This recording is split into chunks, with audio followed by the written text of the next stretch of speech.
वो मुल्क के अंदर कानून तो है जो वो सारा बाहर के यूरोप कंट्री का दे रहे हैं, लेकिन तरीक़ाकार जो है वो हमारा वो नहीं है। हम जिस मुल्क में बैठे हैं हमें अपने हालात के साथ चलना चाहिए, लोगों को साथ लेके चलना चाहिए।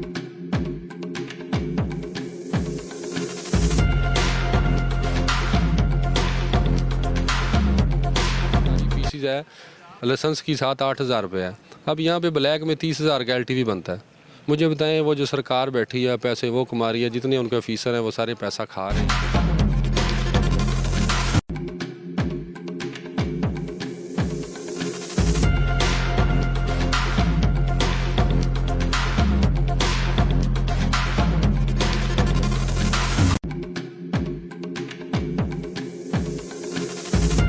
अगर ये ट्रांसपोर्ट बंद रहेगी इसी तरह ही तो कोई काम ही नहीं चलेगा। देखें, लाखों करोड़ों लोग यहाँ से रोज़ी कमाते हैं, यहाँ से गाड़ियाँ माल लोड करती हैं, आगे रास्ते में टूल प्लाजे आते हैं, पंप आते हैं, फैक्ट्रियों में जाती हैं, उन चीज़ों से माल बनता है। वो मुख्तलिफ़ जगह पे लोगों के खाने वाले एशिया खरदो नोश होती हैं, वो जाती हैं। लेकिन देखें, अब ये जैसे कल से हर चीज़ ब्लॉक पड़ी है, अगर इसी तरह 4-5 दिन और ब्लॉक रहे तो मुल्क तो कैसे साल खुद ब खुद आ जाए।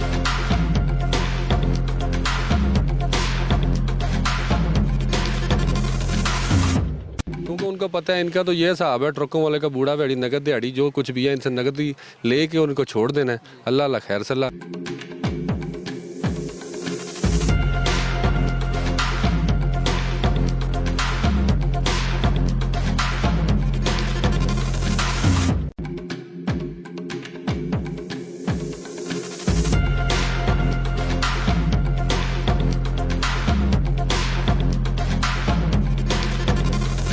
ट्रांसपोर्ट के ऑनर एक मौजूद है, मोहतरम जनाब उसामा गफूर जट साहब। इनका बहुत शुक्रिया, उन्होंने अपना कीमती टाइम दिया। आज इनसे भी जानते हैं कि इनके क्या खदशात हैं, क्या मसाइल हैं जो आज हमारे मुल्क का गाड़ियों का जो पहिया है वो रुका हुआ है। ये चलेगा तो मुल्क का पहिया चलेगा। अस्सलाम वालेकुम। वालेकुम उसामा साहब कैसे हैं? जी, अल्लाह का शुक्र, आप सुनाए खैरियत से हैं? ठीक है जी अल्हम्दुलिल्लाह, बहुत शुक्रिया जी, आपने अपना कीमती टाइम दिया है। वैसे तो आजकल आपका टाइम फ्री है क्योंकि आपकी हड़ताल चल रही है, तो मैंने आगे देखा है कि लंबी लाइन जो है ना वो गाड़ियों की, ट्रकों की लगी हुई है। ये पहिया कब चलेगा? ना चलने की वजह क्या है? भैया देखें, कल वज़ीर ट्रांसपोर्ट बिलाल अकबर साहब और जो हमारी कबीना के लोग थे उनके साथ बैठे थे, उनके आपस में मामला तो कुछ तय हुए थे। उन्होंने कहा था जो 2025 का ऑर्डिनेंस लगा है इसको वापस ले लिया जाए। मगरिब से पहले की उनकी वीडियो और बयान हमारे पास आए हैं, हम लोग बड़े खुश हुए, चलो इसका कोई अच्छा लाया अमल निकलेगा। लेकिन जो ही मगरिब गुजरी है उसके बाद मरीम औरंगज़ेब साहबा का बयान आया। उन्होंने कहा जी मोहतरमा मरीम नवाज शरीफ साहबा कहती हैं जो ऑर्डिनेंस लगा हुआ है इसी पर अमल दरामद करवाया जाएगा। मैंने महकमों से भी ये बात की है कि इस पर खसूसी तौर पर ज़ोर देकर अमल दरामद करवाएँ, पहले से भी ज़्यादा सख्ती के साथ अमल दरामद किया जाए। लिहाजा बात ये है कि देखें, अमल दरामद करवाने के लिए उसकी जो सहूलियात हैं पहले वो देनी चाहिए। अब वो मुल्क के अंदर कानून तो है जो वो सारा बाहर के यूरोप कंट्री का दे रहे हैं, लेकिन तरीक़ाकार जो है वो हमारा वो नहीं है। हम जिस मुल्क में बैठे हैं हमें अपने हालात के साथ चलना चाहिए, लोगों को साथ लेके चलना चाहिए। देखिए, अगर बाहर के लोग हैं, उनके बच्चे स्टडी करते हैं, पढ़ते हैं, उनकी 18 साल तक जो है स्टडी फ्री है, उनका मेडिकल फ्री है। हमारे मुल्क में ये चीज़ें नहीं हैं। हमारा जो गरीब सर्वाइवल नहीं कर सकता, मुश्किल तरीके से, बहुत मुश्किल हालात हैं।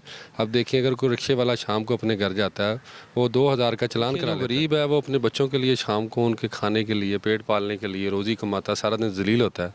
और जब वो शाम को घर अपने जाता है और खाली हाथ जाता है तो अब देखिए वो क्या करेगा। अब उसका मरने के अलावा और तो कोई हल नहीं है। तो लिहाजा इसलिए ये जो लोग इक़्तिदार में बैठे हैं उनको चाहिए कि हमारे हालात देख के हमारे साथ जुल्म किया जाए। और ये चीज़ें तो जुल्म से भी ज़्यादा बढ़ के की जा रही हैं जो की जा रही हैं।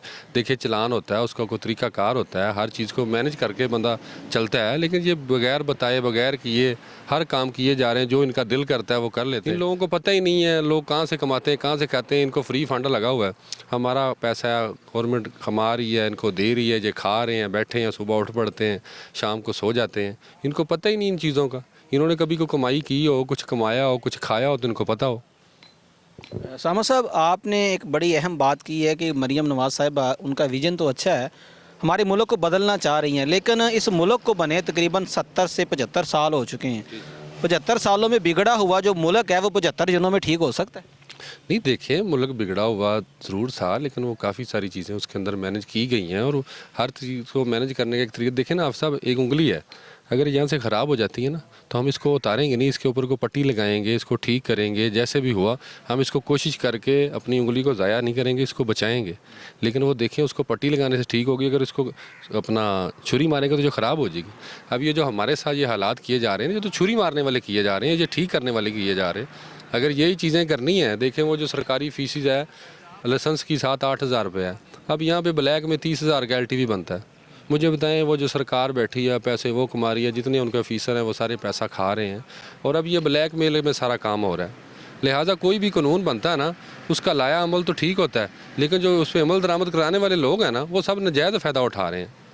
अगर ये ट्रांसपोर्ट बंद रहेगी इसी तरह ही तो कोई काम ही नहीं चलेगा। देखें लाखों करोड़ों लोग यहाँ से रोज़ी कमाते हैं, यहाँ से गाड़ियाँ माल लोड करती हैं, आगे रास्ते में टूल प्लाजे आते हैं, पंप आते हैं, फैक्ट्रियों में जाती हैं, उन चीज़ों से माल बनता है, वो मुख्तलिफ़ जगह पे लोगों के खाने वाले एशिया खरीदो नोश होती हैं, वो जाती हैं। लेकिन देखें अब ये जैसे कल से हर चीज़ ब्लॉक पड़ी है, अगर इसी तरह 4-5 दिन और ब्लॉक रहे तो मुल्क के तो कई साल खुद ब खुद आ जाएगी।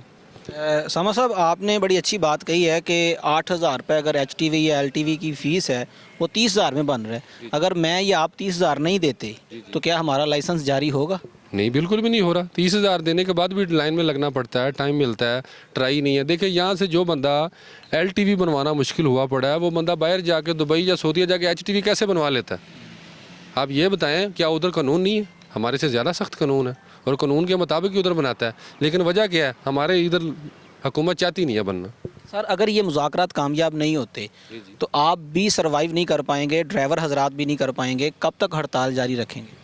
देखें ये जो इस दफ़ा हड़ताल हुई है ना ये पूरे पाकिस्तान में हुई है, ये अकेले पंजाब में नहीं हुई है, और ये इसी तरह ही बरकरार रहेगी जब तक कोई इसका लाया अमल ना निकला। तो यार आपकी तो हड़ताल चल रही है, मेरा किसान मर रहा है, जिसने फल काश्त किया है वो बेचारा परेशान है। मंडियों में जब कोई चीज़ नहीं आएगी तो कहत साली भी आएगी, उसके बाद चीज़ों के रेट भी डबल होंगे, तो ये मुज़ाकरात कामयाब ना होने की वजह क्या है? देखिए मुज़ाकरात तो अब गवर्नमेंट ने कामयाब करने हैं ना। देखिए गवर्नमेंट अब ज़िद करके बैठी है और बगैर किसी वजह के करके बैठी है। अगर तो हमें इस चीज़ के लिए 6 माह पहले वार्न किया जाए, कोई भी काम होता है उसके लिए वार्निंग दी जाती है, उसका तरीक़ाकार बनाया जाता है। जैसे अब देखें वो मोटरसाइकिल का लाइसेंस बनाने के लिए उन्होंने टीमें तश्कील कर दी हैं, ये बता दिया है कि स्टूडेंट के लिए उनका स्मार्ट कार्ड बनेगा। ऐसे ड्राइविंग के लिए भी कोई ना कोई फैसिलिटीज़ निकालनी चाहिए ना। उनकी यही देख लें, अगर जिस बंदे की एज है 35 है, 30 से प्लस है, उसको डायरेक्ट उसकी ट्राई लें, डायरेक्ट हैवी भी बन सकता है। अगर करना चाहे तो गवर्नमेंट कर सकती है, लेकिन गवर्नमेंट चाहती नहीं है, क्योंकि उनका जो फंड है, जो रेवेन्यू, जो रोज़ पैसा इकट्ठा करते हैं, जो करप्शन है वो ख़त्म होती है। हुकूमत खुद नहीं चाहती कि कानून पे अमल दरामद कराया जाए। अगर हुकूमत चाहे तो कभी भी नहीं हो सकता अमल दरामद ना हो। समा भाई मैंने देखा कि यहाँ पर आपके इस अड्डे के ऊपर तकरीबन 20 से ज़्यादा बड़ी गाड़ियाँ खड़ी हैं। एक गाड़ी के साथ तकरीबन 3 से 4 बंदों का हमला होता है। कितने बंदे घर बैठे हैं, उनका चूल्हा कैसे चलेगा, उनके बच्चों का क्या पुरसाने हाल है? देखें अगर वो गाड़ी खड़ी करते हैं तो फिर भी नुकसान है, अगर गाड़ी चलाते हैं तो उससे भी ज़्यादा नुकसान है। वो नुकसान इस तरह है कि देखिए एक FIR होती है, 2 से 3 दिन गाड़ी के लगते हैं, सर्दी है, ड्राइवर है, हवालात में बेचारा बंद होता है, उसके पीछे 2 बंदे जाते हैं, वो जाके उसको लेते हैं, ठीक है, उसके लिए ज़मानत करवाते हैं, सपुर्दारी करवाते हैं। तो वो जो मामलात हैं उससे बचने के लिए गाड़ियाँ खड़ी करना जायज़ है। अगर गाड़ी चला के भी जब वापस आके नुकसान होता है तो फिर खड़ी का नुकसान तो कुछ भी नहीं कहता। सर मालकान तो बर्दाश्त कर रहे हैं, ड्राइवर हजरात बर्दाश्त नहीं करेंगे। इनके पीछे की लंबी लाइन देखें आप, हमारा आलू, हमारा किन्नू आ रहा है, केला पाकिस्तान पंजाब में आ रहा है, मंडियों के अंदर आ रहा है, वो लोग आपको डबल किराए देने के लिए मैंने सुना है कि वो तैयार हैं। जी ऐसे ही है साहब, वो डबल किराए लेने के लिए तैयार हैं, लेकिन बात करने का मकसद ये है कि अगर हमने वो डबल किराए लेने हो तो फिर एंड पे हमारी ये हड़ताल करने का फ़ायदा तो कोई नहीं है। और अगर डबल किराए ले भी लेंगे तो वो उसका जो एंड वज़न है मेरा ख्याल है वो कंज्यूमर पे आएगा। देखिए वो कंज्यूमर पे आएगा। अगर गाड़ियाँ इधर खड़ी भी रहती हैं ना तो इसका भी जो भी नुकसान है वो लोगों पे आ रहा है और किसी पे नहीं जा रहा है। गवर्नमेंट तो अपने घर में सुकून से बैठी है, उन्होंने जो खाना जो पीना उनको हर चीज़ मिल रही है। नुकसान तो जो है वो हमारी आवाम का हो रहा है, लोगों का हो रहा है, लेकिन गाड़ियाँ चला के भी नुकसान हो रहा है, तो फिर उससे बेहतर तो है ये खड़ियाँ बेहतर हैं। और अगर ड्राइवर हैं उनका खाने पीने का जो राशन का खर्चा है वो मालकान उनको दे रहे हैं, वो अपने घर में बैठे खा रहे हैं। जब गाड़ी चला के भी एक चक्कर लगाने जाती है गाड़ी और वापस आके वो 50 से 60 हज़ार रुपया नुकसान करती है, तो उससे बेहतर है वो 50-60 हज़ार ड्राइवर घर बैठे महीने में खा लेंगे तो कुछ नहीं होता। सर मैंने देखा है कि कल जो लास्ट टाइम एक ख़बर वायरल हुई थी कि मुज़ाकरात कामयाब हुए, उसके बाद कुछ बसें और ट्रक हमें रोडों के ऊपर नज़र आ रहे हैं। क्या लाहौर के अंदर बाकी बड़ी शहरों के अंदर बसें आज बंद हैं? सब देखें, वो थोड़ी देर के लिए कुछ लोगों ने गाड़ियाँ निकाली थी, लेकिन जो ही दोबारा बयान है बदामी बाग वाले लोगों का भी यही आया है कि उन्होंने दोबारा बसेस बंद कर दी हैं। उसकी वजह ये है कि जो बिलाल अकबर साहब का पहले बयान आया था वज़ीर ट्रांसपोर्ट का, उसकी वजह से देख के कुछ लोगों को इस तरह ही फील हुआ था कि मामला सारे तय पा गए हैं। लेकिन जिन लोगों ने दोबारा मरियम औरंगज़ेब का बयान चेक किया है, उनको पता चल गया कि नहीं, अभी मुज़ाकरात कामयाब नहीं हो सके।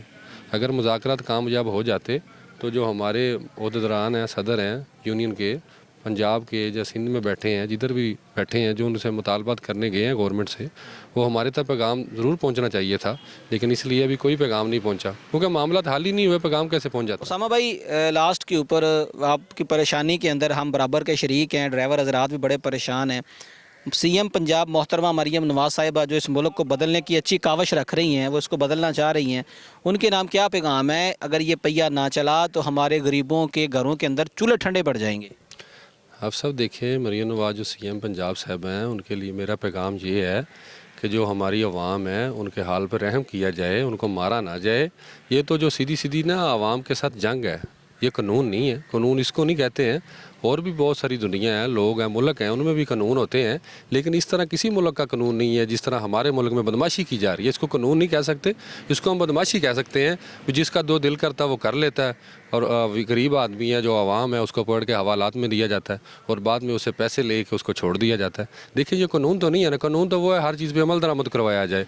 और जो सीएम पंजाब साहिबा मुल्क को बदलना चाह रही हैं, वो बदलने वाले तरीके इस्तेमाल करें, बजाय कि लोगों पे जुल्म करें, लोगों को मारने के वाले तरीके इस्तेमाल ना करें। मेरा उनके लिए खसूसी पैगाम ये है कि हर चीज़ को हैंडल करने के लिए स्लो स्टेप लिए जाते हैं, बजाय इसके कि एक ही दफ़ा में, जिसको पंजाबी में कहते हैं कि पूड़ी चढ़ा देती जावे, वो एक ही दफ़ा में सारे काम नहीं हो सकते कभी भी इस मुल्क में। और ये देखें ना, पंजाब अकेले पे ही सारा बोझ क्यों है? सूबा सिंध है, सूबा सरहद है, सूबा बलूचिस्तान है, उनमें भी लोग रहते हैं, वहाँ पे भी ट्रांसपोर्ट है, कारोबार है, हर चीज़ खरीदों उधर से भी आती है जाती है, हमारी आमदरफ्त है उनके साथ भी, लेकिन उधर ऐसा कानून कोई नहीं है। अब देखें, जो पंजाब है इसके अंदर पेट्रोलिंग पुलिस है, ये एक नजायज़ भत्ताखोरी है। इसमें आरटी सेक्रेटरी आ जाता है, ये नजायज़ भत्ताखोरी है। और भी काफ़ी सारी टीमें निकलती हैं जो हमारे पर सिर्फ जुल्म कर रही हैं, और उनको पूछने वाला ही कोई नहीं है, क्योंकि उनको पता है इनका तो ये हिसाब है, ट्रकों वाले का बूढ़ा दिहाड़ी नगद दिहाड़ी, जो कुछ भी है इनसे नगद ही ले के उनको छोड़ देना है। अल्लाह अल्लाह खैर सल्ला, ना इनको कोई पूछने वाला है, ना इनको कोई बताने वाला है।